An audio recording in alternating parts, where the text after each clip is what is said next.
Ladies and gentlemen, welcome back. Welcome back. We got to make this quick. I have places to do and people to be. So, welcome back. Episode 15, 16, I think, of Big Whoop. And thank you so much for joining. Welcome. Round of applause for you for joining. I am thankful. That's what I am. And my sign is over here. Because I lost a stand. To be honest with you, I have been stealing a stand, and I didn't want to keep stealing the stand.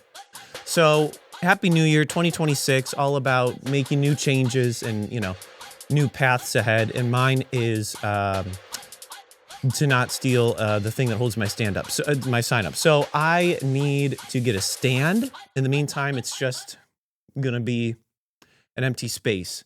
Welcome. Thank you so much for joining. I am really hoping that I am not the 15th scientist to go missing / die. And we'll get into that. But I was like, I thought about that this morning. I'm like, holy cow, thankfully, here I am in my late 20s. And I was thinking a few months ago, it was a real crux of what I should do with my life. And I was like, you know what? It's either get into nuclear science and be an astrophysicist or start a podcast. And I'm very thankful, looking back now, I'm very thankful that I chose this. I feel safer. I have a feeling nobody's coming after me because I have a feeling what I say doesn't matter that much for people to come after me. Where are my headphones? I lost my headphones. I didn't lose them, but where are they? I don't even know if I need them. So I'm glad I chose well. I'm glad I chose to really begin the main bulk of my life as a podcaster. I feel like I'm out of the line of fire. So thank you so much. Hopefully the live stream last week was a lot of fun. It was for me. It was fun. We had Braden, we had Gavin, we had Grayson, and it was a blast. It was on YouTube. It was YouTube Live, and that was fun. I think we actually went pretty long. I don't know why it shut down like halfway through, why the stream shut down halfway through, but that was weird. It could have been the internet. I've had issues with that before.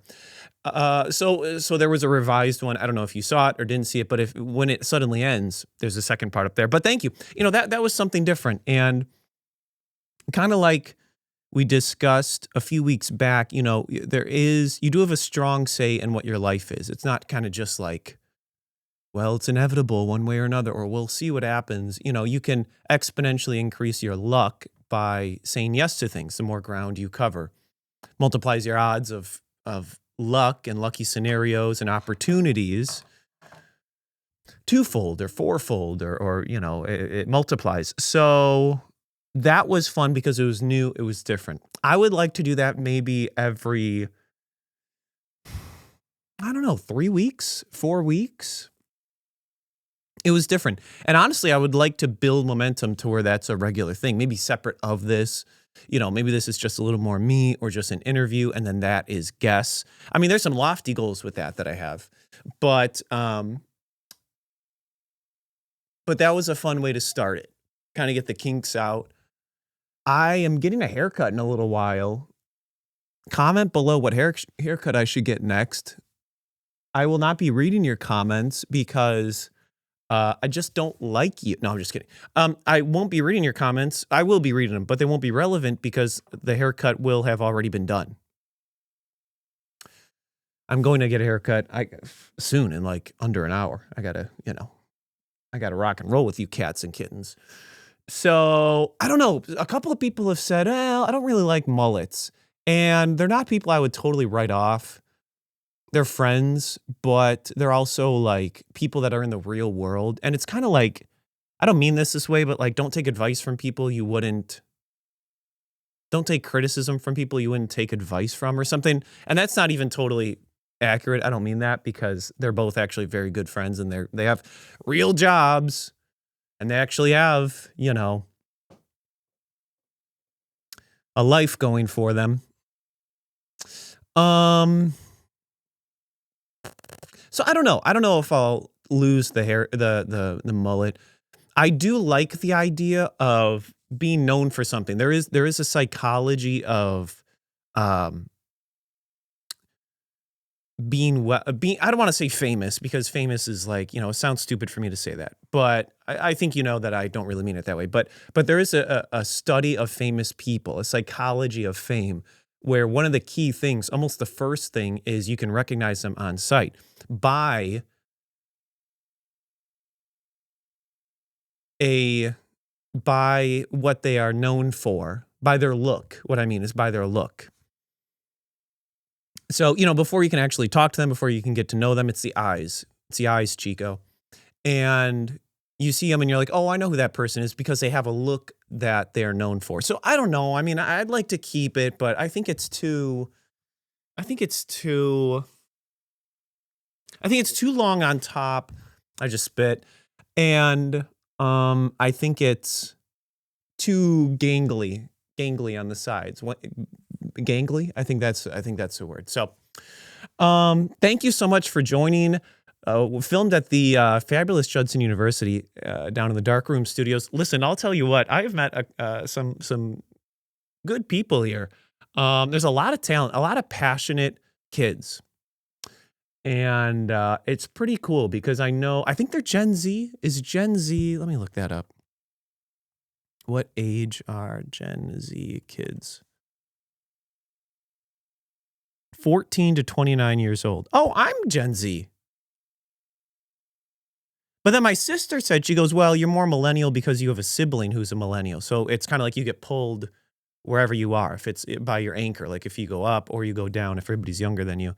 But I don't know. I seem to really fit in with the younger crowd. I know it sounds like a dumb thing to say, first of all. And second of all, like a trending thing to say. I kind of like this without headphones, actually. Um, so they're Gen Z, and I have really always been impressed by Gen Z. I don't go out, and peep at Gen Z with binoculars or on, social media. But a lot of my social media timeline it's not millennial stuff.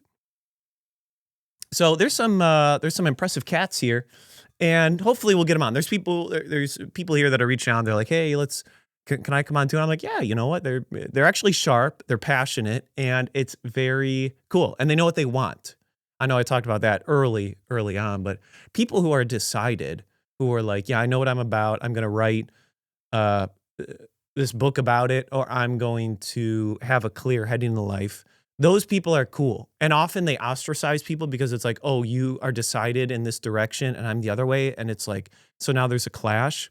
And I always battle that because I'm like, I want to do this in a neutral way, right? To have a mass appeal, mass appeal. If you come out and you're like, I'm hardcore this direction, well, you've automatically divided it in half, and now you're 50% less of a potential audience. But then at the same time, I go home and I'm like, did I talk about anything like of value? Or did I just like make some dumb jokes or like reference things and like, all right, haha, yeah, everybody can tune into it, but then it's like nobody's following you because of it. It's just kind of like wide and shallow instead of like singular and deep. So the Gen Z kids are decided, and that's pretty cool, and it's inspiring to me. It's inspiring to me because I feel like maybe it's my age, maybe it's my like generation, but I feel like we're at the tail end of lukewarm, right?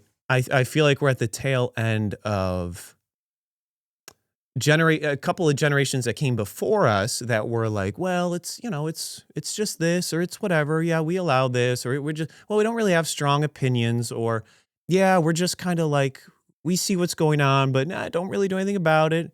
As long as we're in our house and our house's home value is going up, and as long as I'm solid, I don't like this. And you go, I don't really pay attention to the neighbors. I don't really oh, I don't look over there. And then your younger kids come over and they're like, are they all right? Are they okay? And you're like, who wants ravioli? And you're just like, you know. So I feel like my generation is kind of at the tail end of that, where people younger than me, which are, I don't know if you'd call them kids. They're people though. They're people though, regardless, um, are zealous and they're decided. And that's cool because they've seen things go a certain way and they don't like it. And instead of following suit, which is, well, I see it not going well, and I'm just going to also kind of not care. Or I'm just going to, yeah, I see it and I ignore it. And I just, I'm just going to be about my business, put my head down, grind, work on my stuff. No, these are people with great societal awareness. And I've said this a lot recently, is like, there's two steps to activism. And I don't even mean activism in like in a zealous type of way, or like being a zealot. I don't mean it in a way of like, go, pick up your pitchforks, but in anything, whether it's in society or, first things first, actually, before you care about society and yourself, whether it's being aware of yourself and things you want to change, or in your marriage or in your family or at your work, there's two steps. One, you have to notice it. Right. You have to be aware. You have to notice your own shortcomings. You have to notice, hey, this isn't really going well in my marriage, or hey, this isn't going well with this friend. There's kind of this hiccup. There's, something is there. There's a noticing, which is impressive, but also at the same time, a lot of people don't do that. It is impressive because a lot of people don't do that. People, you can think of people and you'd be like, yeah, those are like sheep people, where they just like don't notice what's going on. And whether it's intentional, whether they're like, no, I'm blocking it out because I just want to only ever focus on me, or they're just like not aware enough. They're not, I don't know, maybe the IQ isn't there or something, but like for whatever reason, they're not noticing, right? So first you have to not be that. You have to notice things, and then you have to care, because you can notice something and then not really care about it. You can notice that, like, oh, the trash is piling up in the bathroom. I don't really care enough to do anything about it, though. So noticing is step one, and then caring. Boy, I hope this makes sense. Caring is the next step.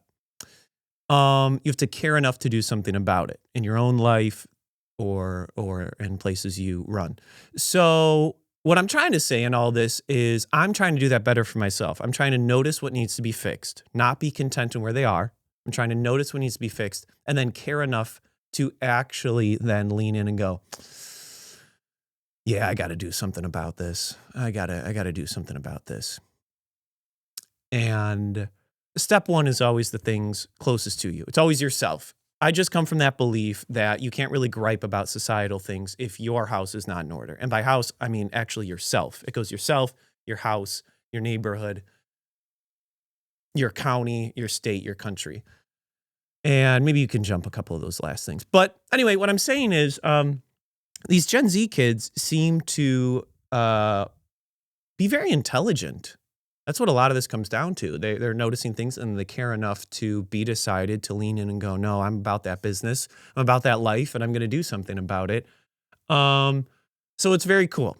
It's very cool. And I think that's well known in the Gen Z kids is, this is a more aware world. And I know TikTok and the internet gets blamed a lot for this chronic online nature, but actually a lot of holes poked into the unawareness bubble are actually caused by the internet, by seeing things, and you go, oh shoot, maybe everything isn't as I was led to believe. So hopefully that makes sense. Anyway, it's cool being around younger people because they're an impressive bunch. So hopefully that made sense. It did for me. And so I guess I will be the only one watching this later then. I'll be going, this cat's onto something. Good point. I know what he's saying. So hopefully you can understand that a little bit. Welcome back to, I don't know what episode this technically is. Some people are hitting me up. They're like, hey, where's the episode, pal? Hey, Slim, do your job. Hey, hey, praying mantis. Hey, stick bug, some people are saying. They're like, hey, where's the episode? I need this. Where's the slop? I need this. I need to get through another week.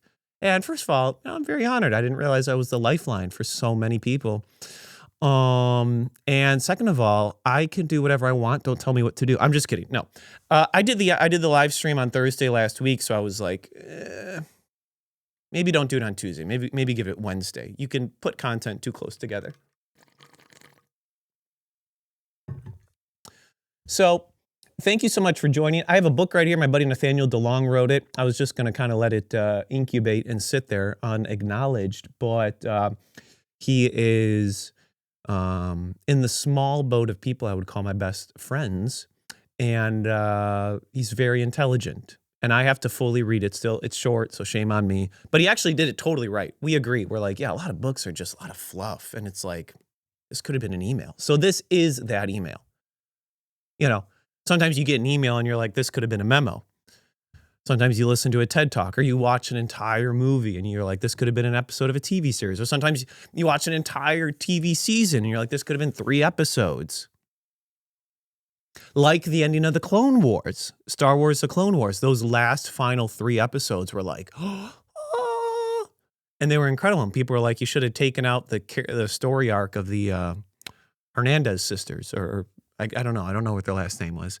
But anyway, this is that email. When you go, wow, that meeting could have been an email. This could have been shortened. So it's pretty good. So shout out to Nathaniel DeLong.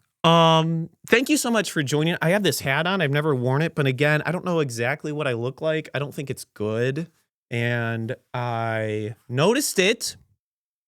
And now I care enough to do something about it. I got to get back on that train. I got to start working out, making better decisions, sleeping better, and go to speech therapy because I'm obviously going through puberty.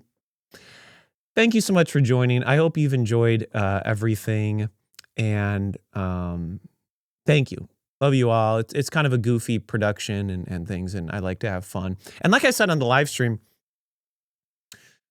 you know, I have these friends that are, you know, they're in my realm. Are people I bump into, whether it's a store or whatever. I get these funny stories of interactions because I just kind of am like that. And if you kind of hung around me when we got in public, you know that. Like people, again, I said this in the live stream, but like people hate going into through drive-thrus with me because it's just like I won't know what I want to order, and then it's like we're in minute 2 and I still haven't ordered, and so people are like, dude, I hate you. It's like that chuckle laugh, but they're like, no, I will never go into a drive. So in these interactions with people, it's fun, it's light, it's like it's actually funny, and then I feel like I sit down and I put the guardrails on and I'm like, here's the thing and here's what we're doing. And I have to talk for 45 minutes, which is what I'm doing right now. But I feel like I hone it all in and I boringify it up and I make it 1-dimensional instead of like 3-dimensional. So I want to take the guardrails off. I want to be more fun. I want to be more unpredictable, not because I want to manufacture that and become that. That's kind of actually who I am, and I just haven't done that in a while, and I don't want to become who God didn't make me to be. I don't want to become who God didn't make me to be. I want to be true to myself. So we'll take the guardrails off. We'll see how it goes, and we'll bring some people in. It'll be fun. It'll be separate. It'll be different. Maybe I'll add in some editing. It'll be more random, and yeah, should be fun. Always onwards and upwards. Holy smokes! Hit you with the Roman there. Holy cow! Onwards and upwards is what nobody call the SPLCA. SPCA? SPL. What is it? Wait a second. SPLCA. Southern Poverty Law. Oh, SPLC. SPLC. I knew the 4 words. I could have stitched that together. Nobody call the SPLC because of what just happened. Onwards and upwards. And I can't go, whatever. You guys know. No, I'm kidding. So yeah, it's been a blast. And let's see what I have here. Let's see if there's something we can go through. Here's something I saw in Elgin the other day. Let's take a look at this.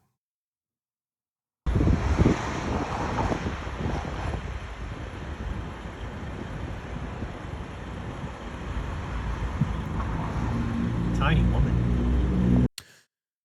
Yeah, why did I record that? Tiny woman, I said at the end. Because that's a tandem bicycle. Yeah, I think it was. That's a big guy, and she was small, and you can't see because whoever filmed this, me, they're behind a concrete cement wall. So she was tiny. So I saw that the other day.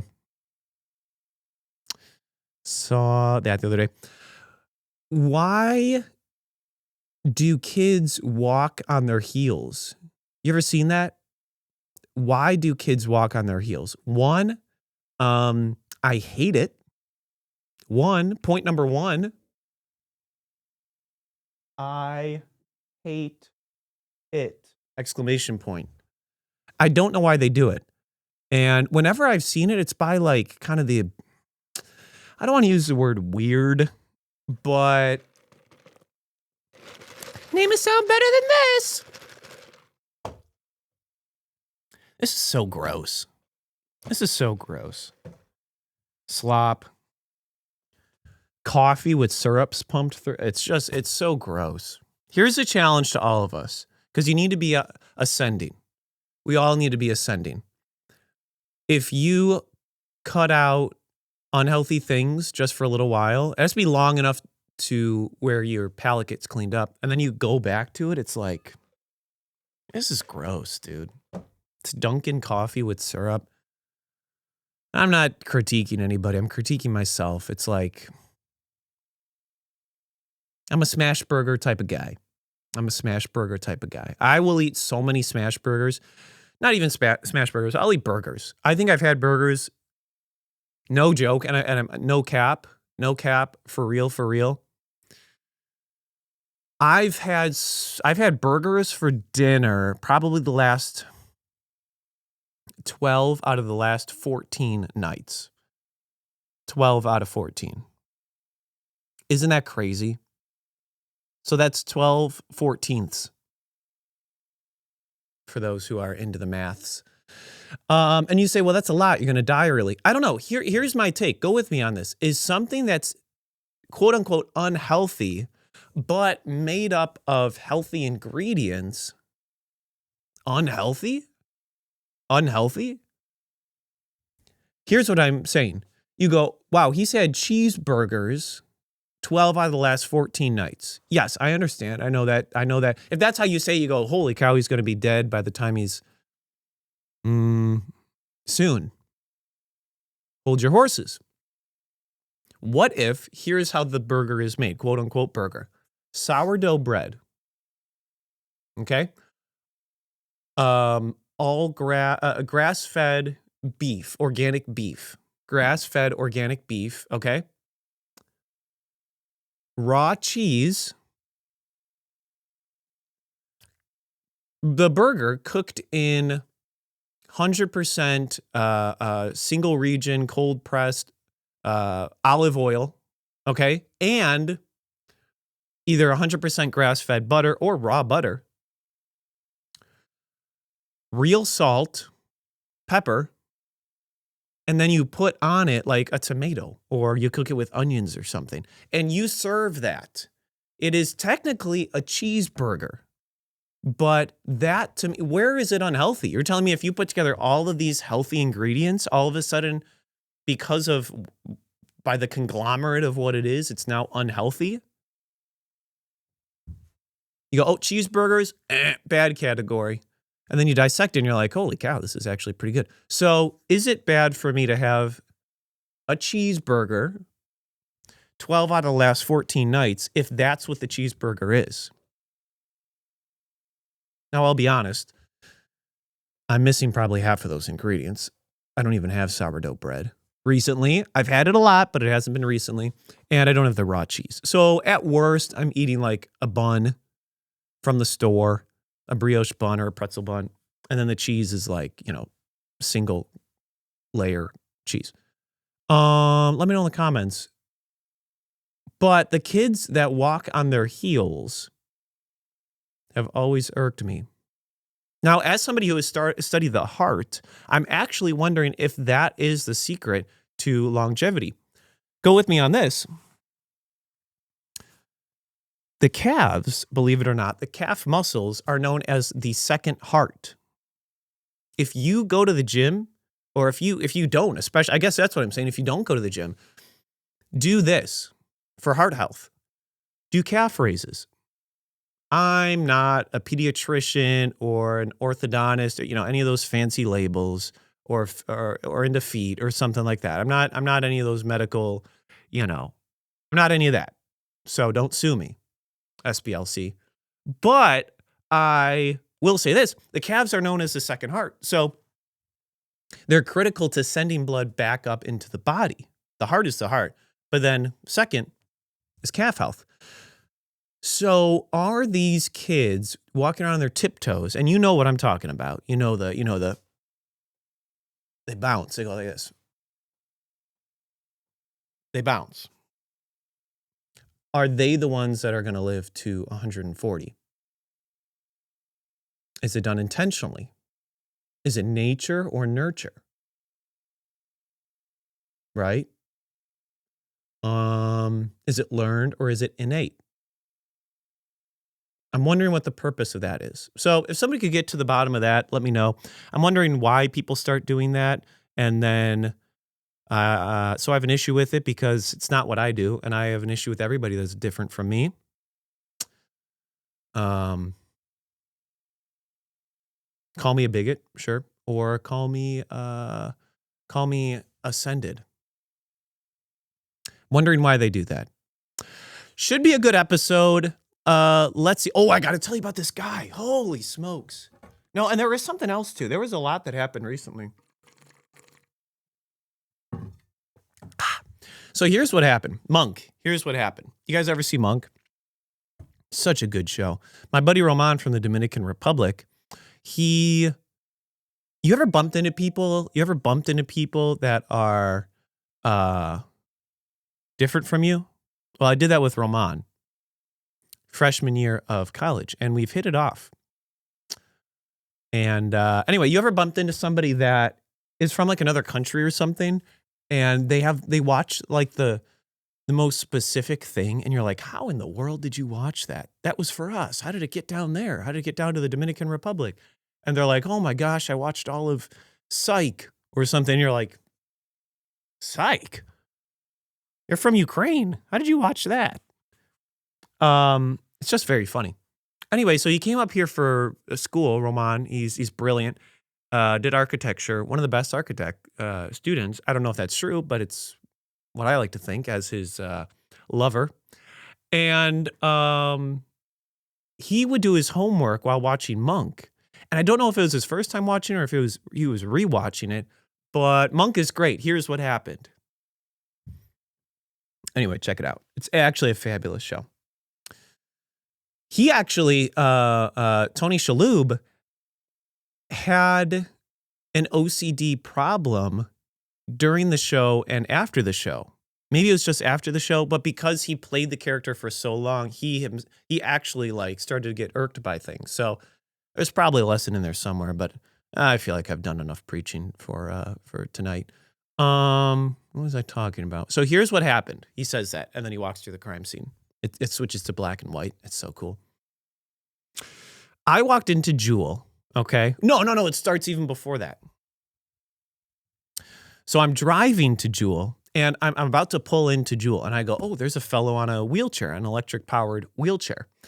And he's crossing the street. He's going from sidewalk to sidewalk over a street, over a side street. And I go, look at him, a Zoomer or a Vroomer or on the move. I don't know what you call him, but he was on the move. He was electrically powered and he was going. So I look at it and I think, okay, great. I pull in and I park in a spot and I walk into Jewel. Well, you know me. Again, this is what I'm talking about. Just kind of some of those interactions I have. I get the cart and I go into the store and he come behind me. All of a sudden I hear, hey, see? He had that transatlantic accent that they had in the 30s and 20s and 40s. No, I'm kidding. I think he was like, he looked younger than me. He looked maybe like 25. And I think he was like 39 or 42 or something. I was like, holy smokes, good for you. I don't know if that's a daredevil thing where you lose one thing, but then like you gain it in other areas. But I think that was true for him, or he was lying because he looked good. Like he looked fine. Pause. And he said, does anybody ever tell you look like, oh, shoot. I don't know if who did he compare me to? I forgot who he compared me to. Okay, I can't remember. I wrote down some of the notes. Anyway, it was very funny. So there we are standing in front of, I was like, no, nobody's ever told me that. It was somebody, shoot, it's going to come to me. Gosh, dang it. It was how he started this interaction that follows. He goes, and he was a little, he had some, he was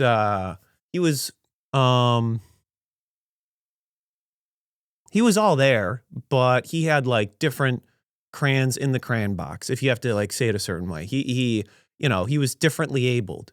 He saw things in a certain way. And okay, so basically we started talking and he had this electric wheelchair and now we're just like kind of in the way of Jewel and we're just chatting like old buddies. And he goes, well, you look like this guy from this movie. And I pulled it up and I was like, I've never heard that. I don't think so. And he was so funny because he's like, what's your name? And I'm like, Bradley, Oberreiter. And he's like, well, what do you do? And I started telling him about my job. And then I turned it on him and I go, what's your name? And this was the funniest thing. He wouldn't tell me his name. He's this guy. I mean, he's kind of short. He's in this, the wheelchair was almost bigger than him. And I loved it. I loved this interaction. I totally engaged with him. We stood there for about 20 minutes. I had nowhere to be. And nobody waiting on me. So I just stayed at Jewel. And I go, what's your name? And he goes like this. He looks around and he goes, I can't tell you. I'm like, what? What's the deal? Why can't you tell me? And he goes, there could be people listening. And I'm like, well, shoot. Yeah, I mean, I'm one of them. I'd love to hear it. And he goes, no, there could be people. I don't want to say it out loud. You don't know who's listening around here. All the devices are listening. So here's what he did. He didn't want to say his name out loud. So he reaches in his pocket. Where did my keys go? Oh, he had a lanyard with keys on it or anything, something. And he pulls out his government ID and shows me. He's like, I'm very secretive. I'm private with my info and who I share stuff with. Granted, we're 4 minutes into knowing each other on this earth. And he pulls out his state ID, the green one, and goes, here's my info, and shows me his entire state ID. And I'm like, I cracked up. I go, dude, you didn't want to tell me your name, but you just showed me your state ID? I just saw your entire name. I just saw your date of birth, the thing's expiration date, and I saw your address. And he was so funny. He's like, oh, shoot. Yeah. Well, oh, okay. Well, yeah, you're right. And he goes, what do you do for a living? I'm like, well, I have this podcast thing up at Judson University and I help in other ways. And I was, I was kind of explaining it to him. And he goes, oh, podcast. So okay. You ever watch Scream 7? I'm like, No, I've never watched Screen 7. Is that the one with Jenna Ortega? And I think that is the one, or maybe that was Screen 6 or something. And he said, yeah, that's so interesting. He goes, okay, so you're a podcaster. Interesting. Because I was watching Screen 7 and my mom can't hear the movie that well. And I'm like, okay. And he goes, yeah, sometimes with her, it's like I'll say something clear as day and she'll hear me and then she just won't hear me again when I say something else. And I go, oh, interesting. And he said, but I'll have the TV blaring and she can't hear that. So she needs me to put the subtitles on. And I'm like, got it, with you. And he goes, yeah, but it's so odd because like then I'll just say something normally and she'll hear me. And then sometimes I'm screaming at her and she pretends not. And I'm like, you got a whole situation there, buddy. First of all, you got that selective hearing. And it sounds like your mom is doing what my great grandma would sometimes do with her daughter. My grandma, which was so funny. They'd get into an argument or it'd be heated or it would just get, to that point in the day and she would turn off her hearing aid so she couldn't hear her daughter, my grandma. It was so funny, dude. So I'm like, you got some sort of situation there. And he goes, yeah, probably. Anyway, so I'm watching Scream 7. I'm like, okay, yeah. He goes, because the subtitles are on, sometimes you learn more about the movie. Like it'll say what their job is when they talk or like what role they have in the movie. And he goes, and the first couple of people that died were podcasters. Interesting.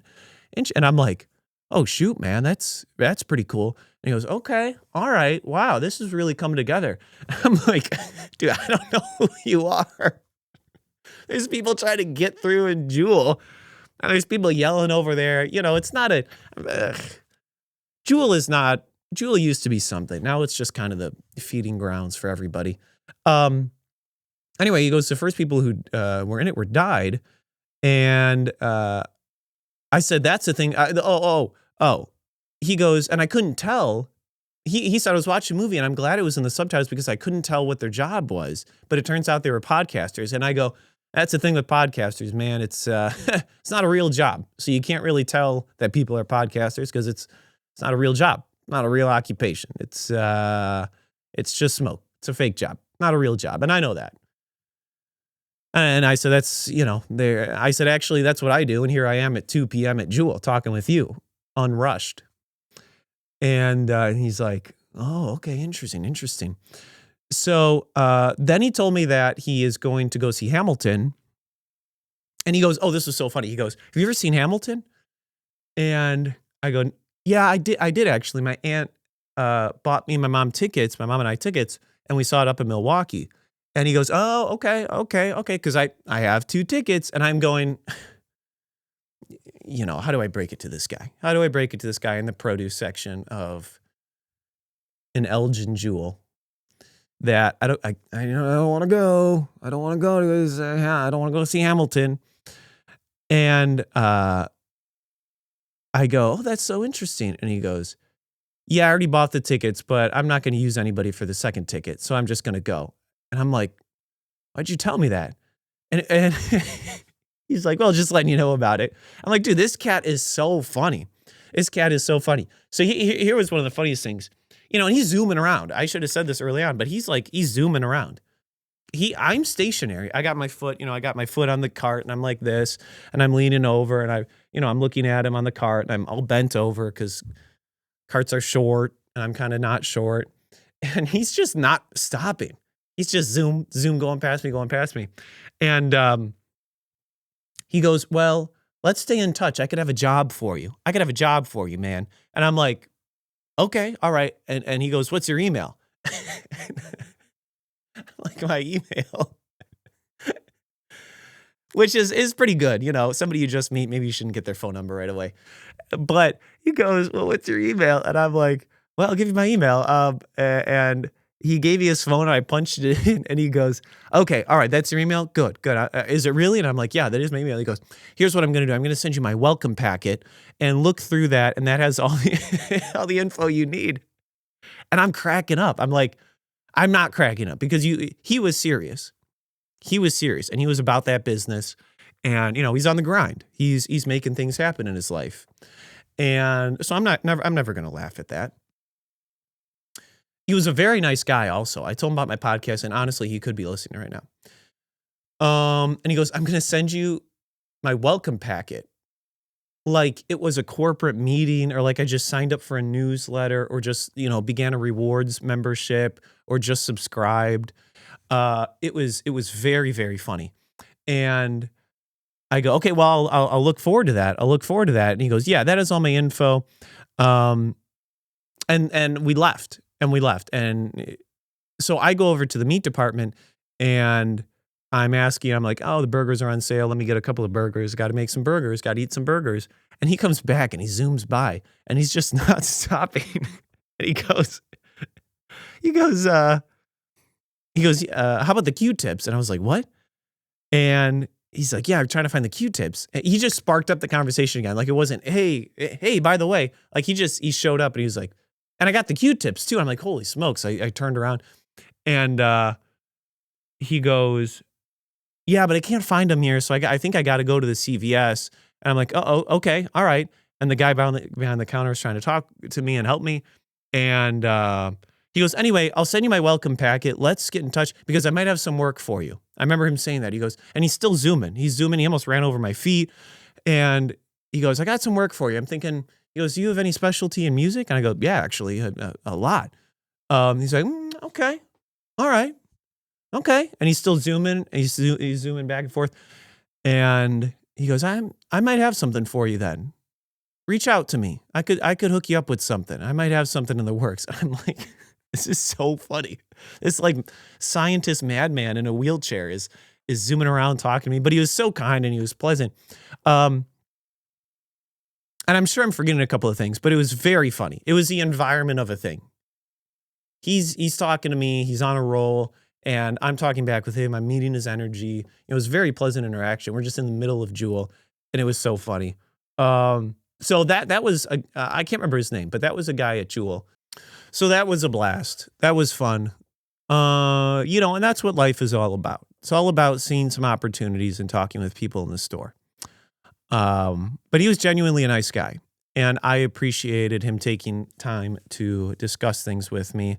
And I don't think he's emailed me back. I think I got big timed by this guy. Honestly, I think I got big timed, and I loved his energy because he was like big timing me a little bit. Like he was asking what my job is, and then like seeing if my job of a stranger fit into what he's got cooking. Like he's grabbing life by the cojones, and he's seeing if my life is good enough for him to bless me with what he's got going on. And I love that. It was such boss energy, and it was motivational. It was, yeah, but I don't think he emailed me back. I'm looking through my email right now. Carlos? No, that wasn't his name. Yeah, I don't think that's like a spam. I think that's a spam email. So a couple of things that went pretty well. Yeah, listen, this scientist thing, I'll say this and I'll be done, is pretty wild. I don't know if I have an article, but if you're following this stuff at all, it is very odd. It is very, very odd. Here, the FBI is actively stonewalling Congress regarding the highly suspicious deaths of 13 top U.S. nuclear and aerospace scientists. Trump admins, intelligence agencies are covering up a massive scandal. I don't know if that's true. That's somebody who posted it. Here, I'll include this screenshot of Fox News. Mysterious disappearances. Numerous scientists have died or gone missing. I know I've talked about this a lot. And the only reason I want to talk about this is because I do think that there's a priority to domestic and international responsibilities. There is a priority. And there are certainly things that should be addressed. And I think that's really at the core of what goes on in the country. Is like people will agree on different things, but where the disagreement happens is what should happen first. And that's why it's been said, it's like, what's a greater threat to the U.S.? A country on the other side of the world, or the fentanyl epidemic? Yes, and both should kind of be looked at and addressed and taken the steps necessary. But it's like, so this jumps this jumps the line, and for me is worth addressing because it's like, this is life or death. Like, this is not some sort of passive issue that, hey, it needs to be reformed or a new law has to be, and we got to gather the votes, we got to draft a bill, and there's got to be, you got to amend it a few times and start that whole monster of a machine. This is like happening, and it's like now, and something should be done about it now. So it's very odd. Here's a list: 1, 2, 3, 4, 5, 6, 7, 8, 9, 10, 11, 12, 13. 13 people beginning in July of 2021, but then literally from May 8th, these are all in 25, and then the last one is in 2026. So this is all in 25. May 8th, June 26th, August 28th, December 15th. Oh, now it's 26. Oh, shoot, I'm reading this thing wrong. Stupid. May 8th, June 22nd, June 26th, July 22nd, August 28th, December 12th, December 15th, and then in 2026, February 16th with Carl Grillemeyer. I think that's how you say his name. And then February 27th, he's the most notable one. Last seen leaving home without phone, William Neal McCasland, who I think was who I spoke about. So this is very odd. And for me, again, it kind of just jumps the list. And, these are people, and I don't know what's happening to them. And these are people with families. So it's sad. It's disheartening, I guess. And I wish it would stop. Like, that's kind of the lamest thing to say. But I don't know what else to say. So we'll see how that ends, if it does end or where it ends. Other than that, I think that could be it. I appreciate you sticking around for this babbling session. Thank you. Thank you always for tuning in and for being interested in this. And got a couple of additional things cooking. And yeah, I'll do another live in a couple of weeks.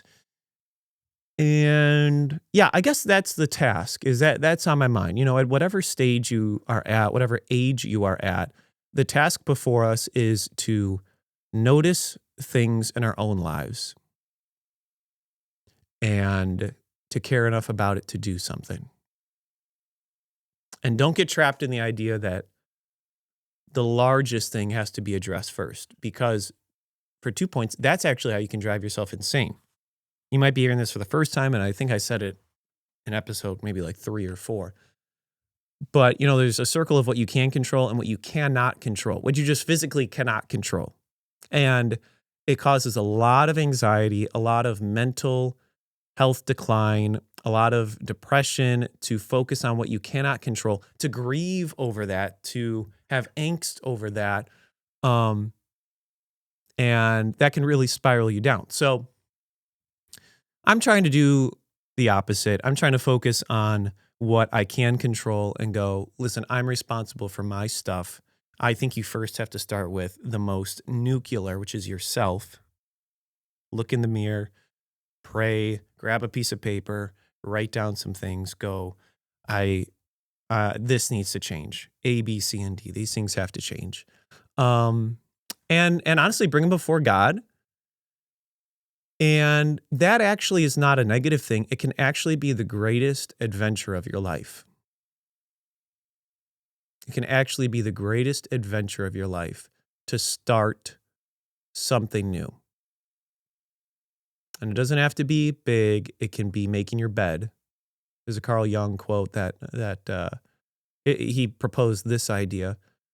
He said, oftentimes we don't see God because we don't look low enough. Which, one way of looking at that, I don't know if it's the way he intended, maybe it is the way he intended, is we all go, why isn't this right? Where's God? Why? And we look upward and we go, I can't find him. And it's like, no, do the simplest thing first.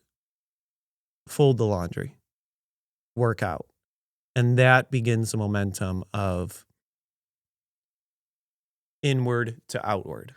Inward to outward. And that's just something that has been on my mind in 2026. So if you want to join me on that adventure, please do. If you think that's just odd and, baloney or BS or something, then take it for what it's worth. There was a professor, I think it was Professor Varghese Mathai. Professor Varghese Mathai. He's still here. I've seen him walking around. And he would always have like a little parable. I just spit again. He had a little parable before like starting his English class, and he would tell a story, and then he'd go, take it for what it's worth. So take it for what it's worth. Thank you so much for joining. I really appreciate you being here. I feel better about this. I know it was kind of all over the place, but honestly, this is, other than like the second episode, I've walked through things, and then I always kind of have to like pause and stitch it together in editing. And I think it's because this is all just like free flowing from beginning to end. I think I'll have to cut like 2 spots just for a pause because I was looking at my notes. But yeah, onwards and upwards. Careful with that. And thank you so much. God bless you. Thank you. Yeah, let's I don't have my sign, so there's no color. But thank you for joining. Pay attention to what I got cooking up next, bigwhoopshow.com. And be doing another live soon. And I'll text some people. I got to follow up on some guests. I kind of have to restart the schedule and get some people on. And maybe change some things up. Thank you so much. Thank you for joining. And I never know how to end this. I never know how to like land the plane. It's always, I say the same thing 3 times. bigwhoopshow@gmail.com if you want to reach out. If you're like, hey, this is weird, or hey, you're not doing this right, or hey, nice job. I think you're kind of, I have a daughter that, is really keen about you. Anything that comes to mind. Reach out, and I'd love to chat with you. If you want this hat, reach out there as well. Okay, that's it. I'm going to be done. Thank you so much. Talk to you later. Bye.